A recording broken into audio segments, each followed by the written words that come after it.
we have to add two numbers, two rational numbers. First is positive, second is negative. We will use the same rule like for addition integers. So when we have one positive, one negative, first we check which of these two numbers is greater. We forget about negative sign. 3 is greater than 2. So we check the sign before the greater number is negative. So we copy this negative sign and in parentheses we subtract from the greater number smaller. So this is equal.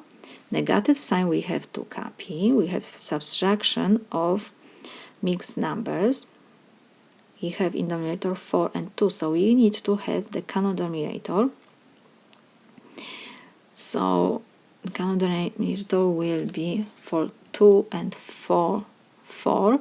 So we need to multiply the denominator of the second number by 2. Whatever I did with denominator, I have to do the same with numerator.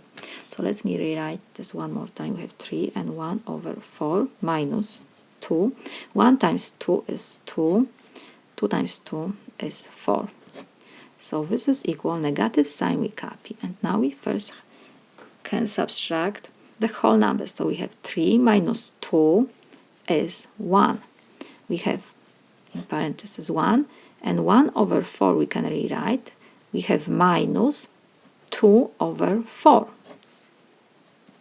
Because in the second fraction we have greater number than in the first in the numerator, so I will change this mixed number to improper fraction. So we copy negative sign.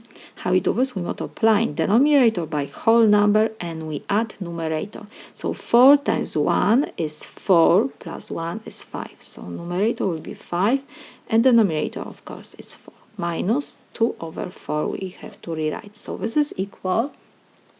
Negative sign we copy. Now we take down the parentheses. We have subtraction of two fractions, the same denominator. So we copy the numerator and we subtract numerators. 5 minus 2 is 3. So we got negative 3 over 4. This is my solution.